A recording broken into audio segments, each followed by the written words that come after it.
দেখো আমি একটু আদা, পোস্ত আর কাঁচা লঙ্কা নিয়ে নিয়েছি, আর তার মধ্যে দিয়ে দেবো সর্ষের তেল।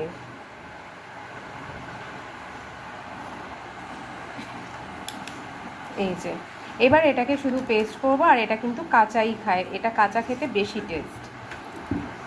তো চলো এটা পেস্ট করে নিয়ে ফিরে আসি। বন্ধুরা, আমার কিন্তু পোস্ত বাটাটা রেডি। এভাবে পোস্ত বেটে একটু আমি শুধু যেটা করেছিলাম নুন দিয়ে নিয়েছিলাম, তো একবারে সমস্ত দিয়েই ভালো করে পেস্ট করা হয়েছে।